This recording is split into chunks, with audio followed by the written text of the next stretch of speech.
Kain ng kain. Good morning. Kain siya. Sumisipon na naman.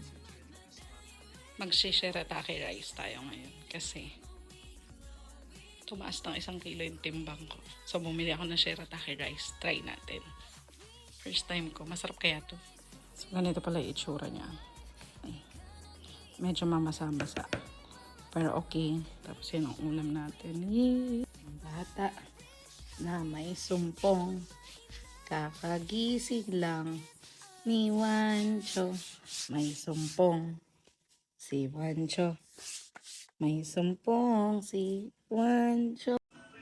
Ito naman si ate. Ito pinapanood. Yan, nakataas pa yung paa. Sige. Ano ba yung pinapanood mo, Oli? Nasa ano tita? Nasa notebook. After lunch na ako nakapag-start maglaba and hapon na rin ako natapos kasi nga ngayon lang tumila ang ulan. Tapos ito gumawa kami ng assignment ni Oli kahit nagkakanday ako siya. Wala naman akong choice kasi asynchronous sila dahil walang pasok today. And mas nahihirapan ako kapag ganun kasi ayaw niya sumunod sa akin dahil di daw ako teacher. Tapos sinasabayan ko ng work habang nagliligpit, nag-aalaga ng bata. And hindi pa tapos ang araw ko kasi after naman nito maglilinis ako kasi pag hindi, dadagdag pa to sa gawain ko sa umaga. Tapos maghugas ng bote and then mamamalansya ng uniform. Kasi nga, nito lang kami nakatuyo dahil panay ang ulan. So, ito, mag-uurong muna ako at maghugas ng mga bote. Mag-aayos-ayos ng kahit papano kasi ayoko naman na yan dumagdag bukas. Tatambakan na nga ako ng labada dahil sa kakaulan. Matatambakan pa ako or magdodoble pa yung trabaho ko kinabukasan. Kaya ito, sige, gawin na natin yung kayang gawin. So, nagwalis lang din ako dyan. Dinaanan ko lang kasi naglilinis naman kami ng umaga kapag tulog pa yung bunso ko pagkagaling sa paghahatid. Pero kasi, madaming mugmog. So, feeling ko baka lang kami kinabukasan. So, dadaanan na natin yan para hindi naman tayo nilalanggam dito sa bahay lalo ngayon maulan. So, ayan, plansyahin na natin yung uniform. Tapos, makikita nyo dyan, nagbibilang pang ako kung ilang oras na lang itutulog ko kasi maaga rin kami nagigising kasi nga naghahatid kami. And yun, naplansya ko lang yan. Tapos set ako kung magplansya para magkakasama na sila, magkakatabi yung palda, yung blouse, ganyan, pati yung kay daddy pinlansya ko na. Tapos ayan, maglinis na tayo ng mukha kasi kailangan na natin matulog. And yun lang. Doon daw siya. Sige. Bob. Bye, mami. Bye. Go. Ha? May pasok pa si ate this afternoon. Ihatid muna natin kasi maulan. Hi. Nakakapote yan kahit sa loob para pagbaba. Ready na. Go, go, go. Where this? Where this? Where? Ikaw na. Paano, paano? Wow! Ang pogi. Ay, sus, ay, sus. Ay, sus. Ay, paano, paano? Ganun, show mo. Show this. Naiya. Ikaw. Sayo. So late nakauwi si Mr. today. And nauwi siyang ganyan. May naka-intermittent ako. So paano ko yan tatanggihan? E de, marupok tayo. Inom tayong kape. At saka kakain tayo nito. Paano tayo papayat sa butahe? So ayun nga, kakatapos ko lang mag-work. Alas 10 na. And kakauwi lang ng mister ko kasi field work siya today. And ayan, may uwi siyang dunking. And naka-intermittent pa. Pero dahil marupok tayo, sige kumain tayo ng isa. Tapos yung isa ipapabaon ko na lang sa panganay ko bukas. Marupok tayo eh. Ayan tayo papayat. Late siya. Kasi nga, kabaliwag siya today. And, ayun. Late na siya nag-out. So, ngayon ko lang ito kakainin kasi tinapos ko pa yung work ko. Kala niyo madaling mag-work ko. Hindi. Kapag tapos mong mag-work, gagawa ka pa ng gawain bahay. Makalat pa, di pa ako naghuhugas ng kahit ano. So maghugas na naman tayo. Ang routine natin bago matulog ay maghugas at gumawa. Kain. Yun lang. Alam niyo ba yung mga issues circulating online? Yun. Nakakita ko din yung dumadaan sa FYP ko. Trending eh. Asama na nabully. Tapos, someone na betray yung trust, na tinuring mong kaibigan, pinatuloy mo dito, tapos kung ano-ano pala sinasabi sa'yo. Medyo feel ko yung mga ganap. Tapos may old friend din ako way back. Nagtatanong siya sa akin, kamusta ka, ganyan. Kamusta kayo ni ganito? Tapos syempre sasabihin mo yung side mo, tapos isisend niya pala yung screenshot. Tapos yung recent lang, na nabuling nga ako online. Not necessarily online na ganito ha, nasa open platform, sa GC, ganun. Nabuling ako. So, ayun lang. Medyo relatable yung pangyari. But thankfully, nilayo na ako ni Lord sa mga ganun tao. So, mas peaceful yung buhay ngayon. And focus sa work kasi may mga batang maasa sa atin. And, ang mahalaga sa akin, paano yung tingin sa akin ng mga anak ko at saka ng asawa ko. So, yun. Kaya kayo, focus lang din kayo. Focus sa goal. Pwedeng mapagod, pwede magpahinga, pero hindi pwede sumuko. Laban lang. Makain na naman ako. Paano ako papayat? Tapos sasabihin nila, taba ko. That's okay, that's life. Kain muna ako, tapos tuloy ko na yung gawain ko, ha?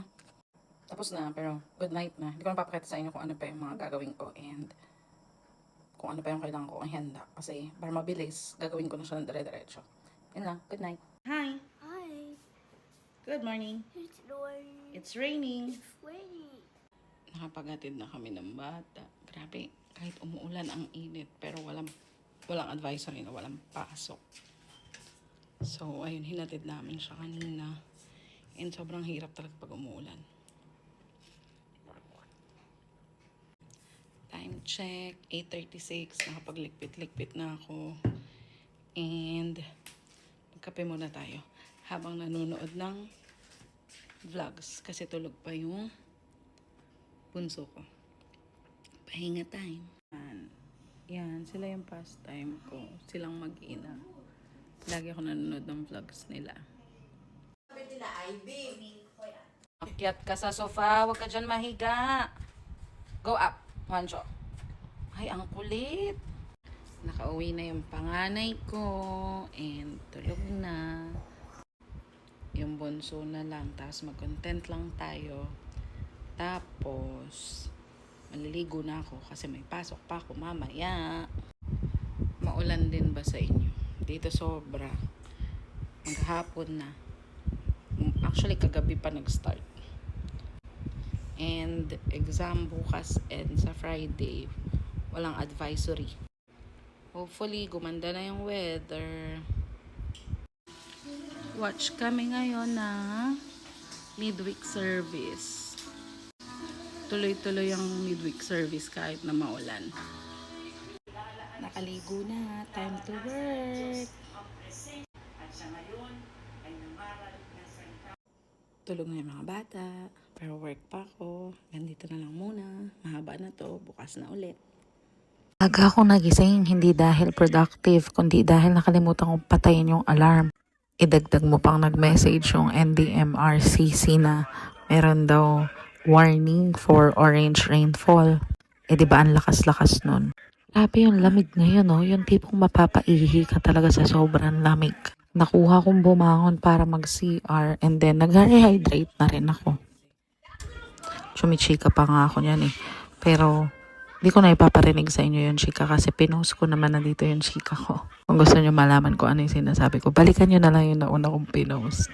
Tinry ko pang bumalik sa tulog pero ayun na nga, nung pagbangon ko, ayan, nagligpit na tayo ng kwarto, tinanggal natin yung mga bedsheets, tapos nag-vacuum, naglinis tayo. And okay itong vacuum na to ha, kasi may kasama na to na map. So kung gusto mo na mapadali yung trabaho mo, lalo kung may nanggugulong maliit, okay to. From Perry Smith nga pala to. Tapos dahil hindi pa ako tapos, ayan, pinaliguan ko na muna sila magkapatid. Tapos bumalik ako sa itaas para maglinis. Eh, nanggugulo siya. So pinapanood ko na lang muna siya sa computer para makatapos ako ng ligpitin. And ayan, behave siya. O diba, dahil nakatapos ako. Pagkapatulog ko sa kanila, naligo na ako. Pero mga bandang 5 na to eh.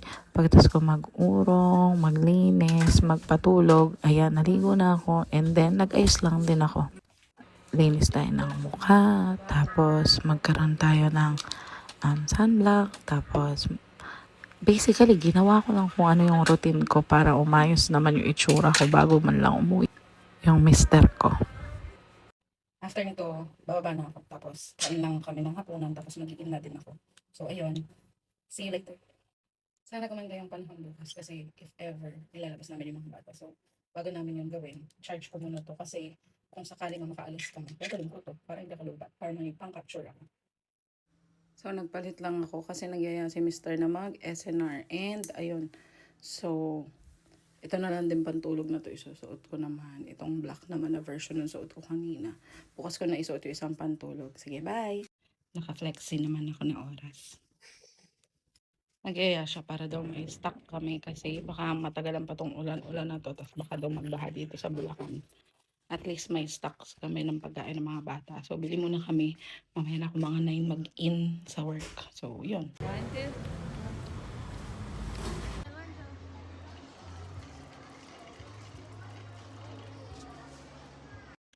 So, sinama nga namin si Bunso kasi humahabol. So, kahit umuulan, ayan, sige, kasama siya. Nakasando pa din. Di talaga nitatabla ng lamig tong batang to eh. So, bumili kami ng mga tinapay, mga ulam, tapos mga snacks nila. Snacks din namin kasi mahilig mag-chicha yung mister ko pag nanonood eh. Pag walang pasok, nagbi-binge watching kasi siya. Ikaw kumuha kasi dala ko to eh. Gray. Sa CR. Tatlong CR. Bakit? Waiting for hamsters. Ayan na. Uwian na. Let's go.